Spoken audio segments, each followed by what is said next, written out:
«Нафтогаз» заявил про чистую прибыль в 7,7 миллиарда гривен только за первый квартал 2023 года. За аналогичный период в прошлом году компания имела убыток в размере 24,6 миллиардов гривен. Вот хочу разобраться, кто является конечным потребителем «Нафтогаза» и каким образом «Нафтогазу» удалось заработать такие деньги за такой короткий промежуток. Как вы считаете?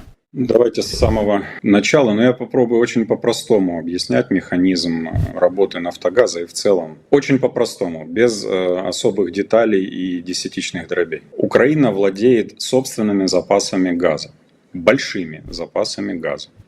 Я буду говорить по памяти, я давно не занимался тарифными вопросами, условно, пару-тройку лет. Хотя с нас все начиналось, с моей организации. В 2015 году мы первые выдали расчеты, насколько обманывают украинцев по тарифам коммунальным и по газу. С этими расчетами Тимошенко тогда поехала на Шустера. Я был, кстати, с нею приглашен. Оставим пока это. Итак, Украина владеет большими запасами собственного газа. Не нужно покупать у России, ни у кого не нужно, есть свое, казалось бы. Чтобы было понятно, население страны тратит порядка 14-15 миллиардов кубометров в год. Тратило до войны. Добывается 19 миллиардов. То есть Украина в профиците. Газа достаточно. Первое, запомните, газа украинского было достаточно. Второе, нефтегаз – это как бы компания, государственная монополия, которой дано по закону право управлять добычей и распределением продажи украинского газа. В состав «Нефтегаза» входит еще один большой конгломерат, называется «Укргазодобыча». Это та организация, которая занимается непосредственной добычей газа. Кроме того, часть газа в Украине добывается частными компаниями, хотя, повторюсь, газ народный, принадлежит по Конституции народу, и, конечно, это неправильно, что частникам разрешили забрать скважины и добывать украинский газ и продавать его так, как они считают правильно. Все должно быть, особенно когда есть проблема в снабжении собственного народа газом, все должно быть в руках государства. Это естественная монополия, принадлежащая народу и стране, а не проходимцам-коммерцам. Но у нас не так. Короче, кроме Укргазодобычи добывают еще и частники. Но в целом баланс цифр я вам привел. А еще с учетом того, что даже до войны украинская промышленность все время падала. Индекс промпроизводства каждый год падал процентов на 7-8 после Майдана. Это вообще была постоянная тенденция.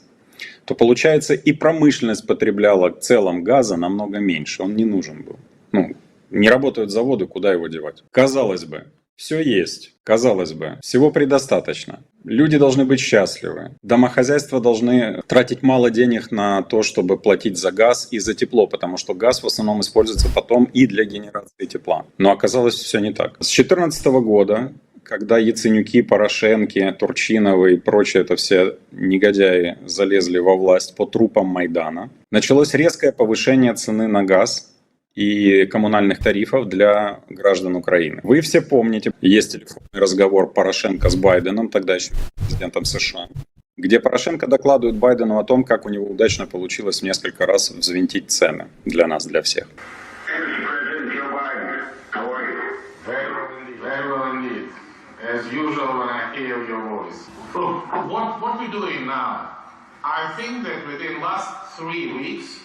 We demonstrate the real great progress in the reform. We voted in the parliament 100% tariffs, despite of the fact that the IMF expected only 75%. Нам всем говорят о том, что газа не хватает, что нужно улучшать газодобычу, что нужно ее развивать, бла-бла-бла-бла-бла-бла-бла. И поэтому нужно, чтобы газ вырос в цене. Сначала в 3 раза, потом в 7 раз, потом в 12 раз. Так, собственно, и произошло. Сразу после Майдана расходная часть любой украинской семьи на газ, электричество, тепло и другие коммунальные тарифы стала составлять вместо 5-7% 40-70%. То есть цена на газ была взвинчена умышленно. Никакой экономической формулы в этом нет. Мы смогли доказать это в Киевском окружном административном суде, том самом, который Зеленский закрыл потом. А судьи этого суда подтвердили нашу правоту и отменили постановление Гройсмана о цене на газ для украинцев. И мы засилили это в апелляционном суде. Но сейчас не об этом, а о том, что цена на газ была взвинчена намеренно для того, чтобы выгребать деньги из сбережений граждан Украины. Я приведу вам еще две цифры. Мы не пестрим цифрами, но в то же время цифры должны быть там, где ты разговариваешь о вопросах экономики. Согласно довоенного годичной давности отчета Укргазодобычи о себестоимости добычи украинского газа, таковая себестоимость равнялась 1500 гривен за 1000 кубометров. Еще раз, 1500 гривен за 1000 кубометров. Внимание! Из них около 1000 гривен – это налоги и сборы. Вы понимаете себестоимость, вот чистую, вообще очищенную от налогов, на добычу украинского газа? Она копейки. Но пусть с налогами. 1500. Продавали его украинцам за 12 000. Чтобы было понятно, что происходило и происходит в целом на газовом и коммунальном рынках нашей страны. И все рассказы о том, что это рыночная экономика, это чушкины рассказы, это вранье. Никакая это не рыночная экономика. Любое нормальное правительство, когда его народ, когда люди в стране беднеют, разоряются, нищают, делать должно все для того, чтобы данное Богом богатство, а в данном случае это газ, шло исключительно на пользу, на удовлетворение потребностей граждан, а уже потом на все остальное. Ведь здесь же расчет очень простой. Если у вас в стране люди не беднеют, то значит у них больше копится денег, они больше могут потратить денег на внутреннем рынке. А раз они потратят деньги на внутреннем рынке, что произойдет? Продавцы эти деньги будут закупать у местного производителя товары. Местный производитель начнет раскручиваться, производить эти товары. Создаваться будут рабочие места и так далее. То есть закольцовывается такой хозяйственно-экономический такой оборот. То, что должно быть. Если же вы делаете наоборот, вы высасываете у людей деньги, да, вы-то заберете это все, но вы разрушите собственное народное хозяйство. Потому что потребление уменьшится. Таким образом, не будут нужны товары, на рынке их никто не покупает. Собственные производители начнут лопаться. Ну и дальше кризис жанра. Ну, еще одну цифру приведу. За время Порошенко, при Зеленском лучше не стало, еще усугубилась ситуация, но я просто помню те цифры. За время правления Порошенко розничный рынок в Украине сжался со 117 миллиардов где-то до 30 с хвостиком, то есть в 4 раза. В 4 раза. Из этого, в принципе, можно сделать параллели и говорить о том, что и домохозяйства были ограблены на 3/4. Швейцарцы в 2016 году говорили о том, что сбережение каждой украинской семьи рухнуло в 2 раза. Это только в 2016 году. И это только швейцарцы по своим косвенным щупам, так сказать, по косвенным индикациям судили. Когда нам рассказывали о том, что, вы понимаете, мы вам должны задрать цены на газ, потому что Путин нападет, там фашисты какие-нибудь нападут, или еще кто-нибудь нападет, МВФ кредит не даст, вы плохо себя чувствовать будете. И нам говорили еще, надо же развивать украинскую газодобычу. Так вот, за времена Кобелева был такой начальник нефтегаза, который себе премии многомиллионные доллары выписывал себе и своему окружению. Так вот, в его времена государственная газодобыча не то что выросла, она упала. То есть этот пункт не работал, когда нам рассказывали, что это на развитие украинской газодобычи идет. Все это было вранье. Куда девались деньги? Здесь ответ, в общем-то, на поверхности. Их просто разворовывали. Создавались искусственные долги. Нафтогаз закредитовывался. Он выписывал ценные бумаги, условно, векселя.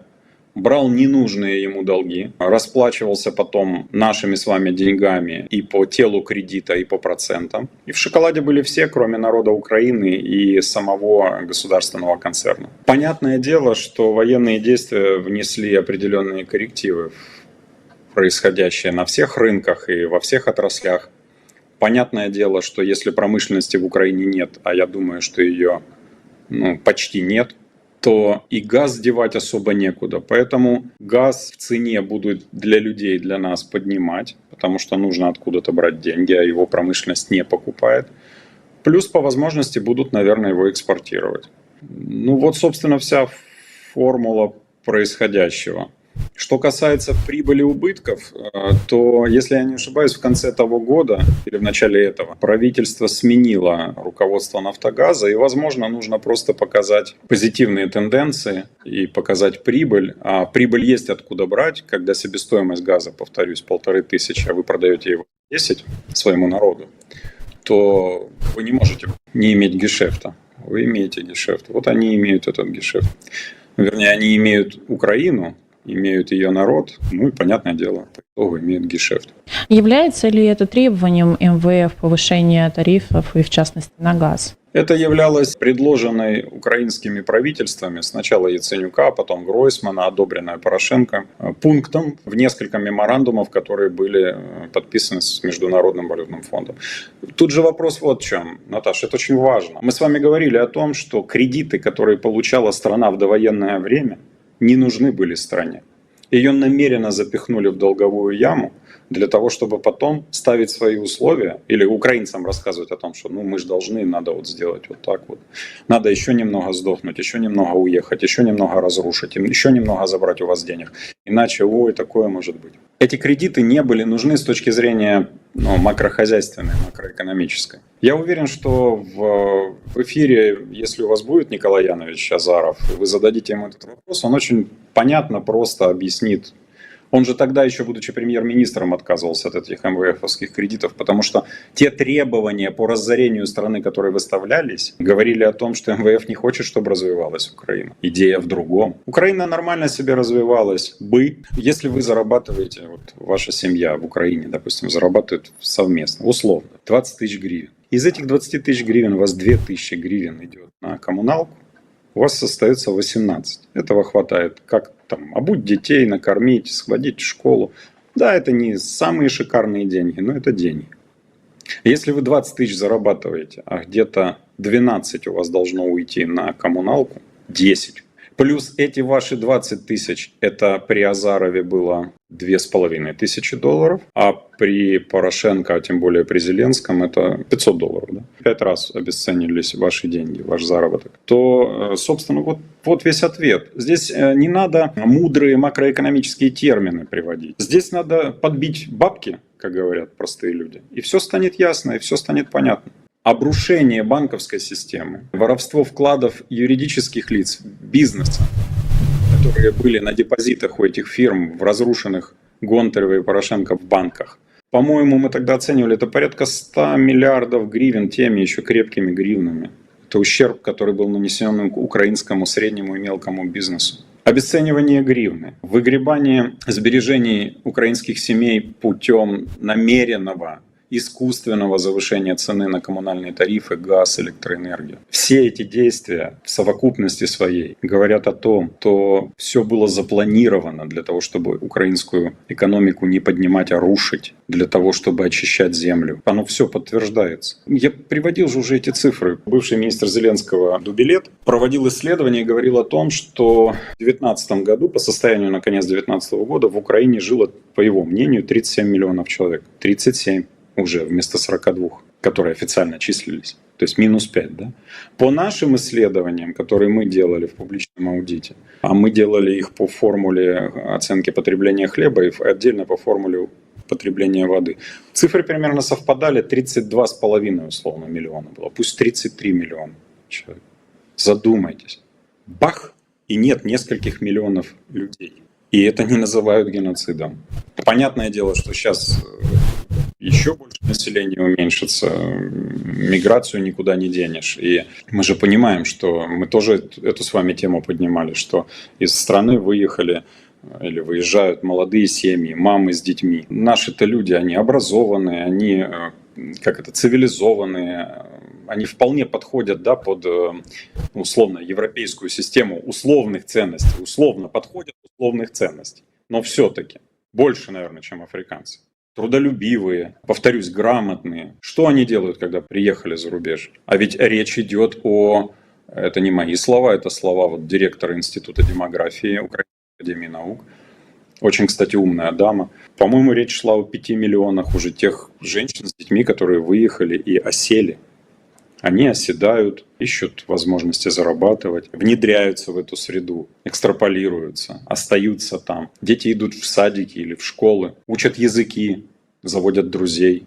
Ответьте, как по-вашему, много назад вернется? И мужики, которые не выехали, кого призвали, кто вернется, кто не вернется, они потом что будут делать, когда вернутся? Ну, ответ, наверное, простой, он на поверхности. Они поедут к своим женам, к своим детям, к своим семьям. Вот еще вам одна волна будет. То есть вы представьте себе, к какой пустоши подходит наша страна.